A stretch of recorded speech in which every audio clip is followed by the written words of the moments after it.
Ever wondered how the Israel-Palestine-Hamas conflict began and what it's all about?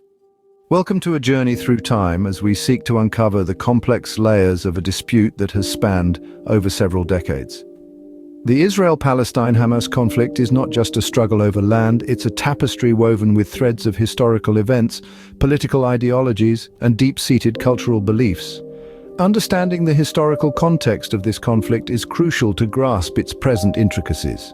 Without context, we risk oversimplification, missing the nuances that make this issue so multifaceted. Our objective in this video is to provide a chronological overview of the Israel-Palestine-Hamas conflict, shedding light on key events and figures that have shaped its course. From the birth of Zionism and Arab nationalism to the emergence of Hamas and the current state of affairs, we'll be charting a course through the tumultuous waters of this conflict. Join us as we delve into the past to unravel the roots of this long-standing conflict. Our journey begins in the late 19th and early 20th century, a time of growing nationalism. It was during this era that two significant movements began to take shape: Zionism and Arab nationalism, both of which would play crucial roles in the evolution of the Israel-Palestine conflict. Zionism was a political movement that emerged in Europe, driven by the desire for a Jewish homeland. Jewish people had faced centuries of persecution, culminating in the horrific genocide of the Holocaust. The Zionist movement sought to address this by advocating for the establishment of a Jewish state in the historic land of Israel, a place of profound religious and historical significance for Jewish people. At the same time, Arab nationalism was gaining momentum. This was a movement that sought to unify the Arab people who were spread across numerous territories controlled by foreign powers. It was driven by a desire for self-determination, independence, and a shared cultural identity based on a common language and heritage. While both movements were responses to different forms of oppression and a shared desire for self-determination, they were destined to clash. The land that the Zionists viewed as their historic homeland was also home to a significant Arab population who had their own national aspirations. This was the land of Palestine, a region known for its rich history and cultural diversity. Zionism and Arab nationalism were not inherently incompatible. In an ideal world, both groups could have achieved their aspirations peacefully. But the reality was far from ideal. The geopolitical context, the historical grievances, and the competing national narratives would set the stage for a bitter struggle. As Zionism gained international support, particularly from Britain, the stage was set for a conflict that would shape the Middle East for the better part of the 20th century. The Arab population of Palestine, who saw the land as their own, felt threatened and marginalized. These competing national movements would soon collide, leading to the birth of a conflict that continues to this day. Fast forward to World War I and the infamous Balfour Declaration. Signed in November of 1917, this document was a letter from Britain's Foreign Secretary Arthur Balfour to Baron Rothschild, a leader of the British Jewish community. The declaration expressed British support for a national home for the Jewish people in Palestine. This was a game changer. Now let's talk about the British Mandate. Following the defeat of the Ottoman Empire in World War I, Britain took control over Palestine. The Mandate, granted by the League of Nations, was intended to prepare Palestine for future self-governance. However, the promise of a Jewish homeland was seen as a betrayal by the Arab majority living in Palestine. These two events, the Balfour Declaration and the British Mandate, deeply impacted the region. They planted the seeds of mistrust and resentment between the Jewish and Arab communities, fundamentally shaping the dynamics of the Israel-Palestine conflict. The seeds of conflict were now sown, and they would soon sprout into a full-blown confrontation. The year is 1948, and the stage is set for the first major war in the region. As the British Mandate for Palestine drew to a close, the United Nations proposed a partition plan, dividing the land into an Arab state and a Jewish state. The Jewish leaders accepted the plan, but Arab leaders did not, sparking the onset of the 1948 Arab-Israeli War, also known as the War of Independence to Israelis and the Nakba, or catastrophe, to Palestinians. The war officially began on May 15, 1948, the day after Israel declared its independence. 5 Arab nations, Egypt, Iraq, Syria, Lebanon and Jordan, marched into the territory of the former Palestinian Mandate, intent on wiping out the new Jewish state. The newly formed Israeli Defense Forces, composed mainly of paramilitary groups, were heavily outnumbered but not outmatched.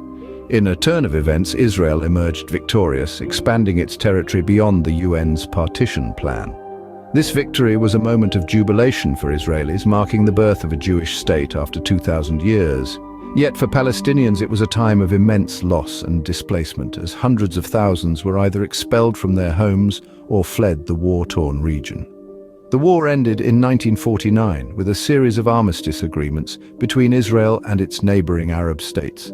However, the agreements didn't bring about lasting peace. They left unresolved issues, including the status of Jerusalem and the plight of Palestinian refugees. These issues continue to fan the flames of conflict, even today. The 1948 Arab-Israeli War was a pivotal moment in the history of the Israel-Palestine-Hamas conflict. It not only marked the creation of the State of Israel, but also set the stage for a protracted conflict that would shape the region's geopolitical landscape for decades to come. The 1948 war was a turning point, setting the stage for decades of strife.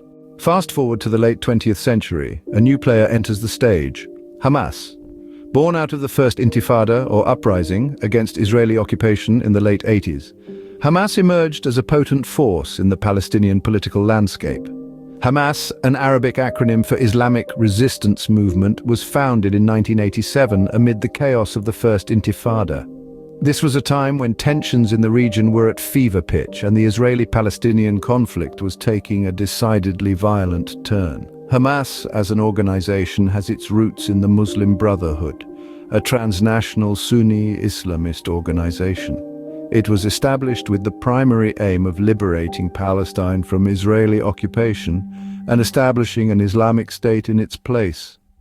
Over the years, it has evolved to encompass a broad range of social, political, and military activities, making it a complex and multifaceted player in the conflict. Hamas's rise to prominence added a new dimension to the Israeli-Palestinian conflict.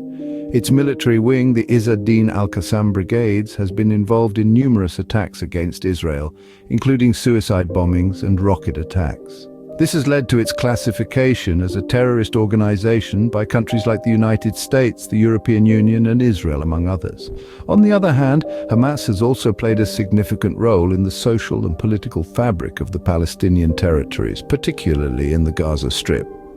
It has established schools, hospitals, and welfare programs and has been elected to govern the Gaza Strip in democratic elections.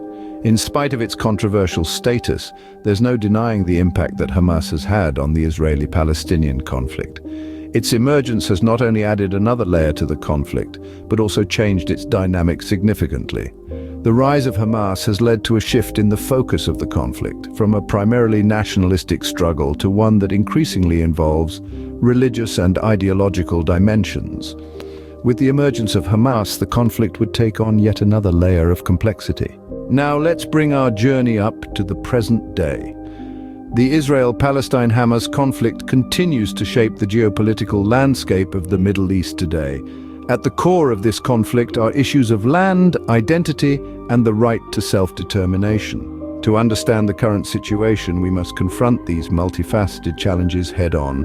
Land is, without a doubt, the central issue. Both Israelis and Palestinians lay claim to the same territories, each with deep historical and cultural ties. This territorial dispute fuels the ongoing tension as both parties strive to assert their sovereignty. Identity is another crucial issue. The Israeli state seeks to maintain its Jewish identity, while the Palestinians aspire to establish their own nation-state. This clash of national identities exacerbates the conflict, making compromise seem almost out of reach. Then there's the question of self-determination. The Palestinians demand their right to self-governance, while Israel insists on maintaining control over certain territories for security reasons.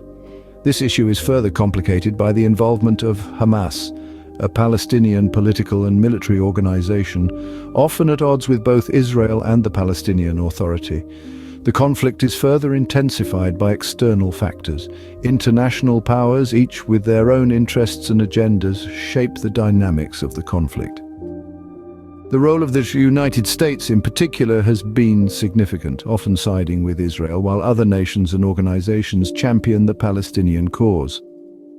As for potential solutions, the two-state solution, which envisions an independent Palestine living side by side with Israel, has been the most widely accepted. However, political, geographical, and ideological hurdles have prevented its realization. The one-state solution, where Israelis and Palestinians share a single democratic state, is another possibility. But this idea is fraught with its own set of complexities, with questions about the nature of this shared state and the protection of minority rights at the forefront. As we look to the future, the resolution of the Israel-Palestine-Hamas conflict remains a daunting challenge. Regardless of the path chosen, it is clear that a peaceful resolution will require mutual respect, compromise, and a commitment to justice and human rights.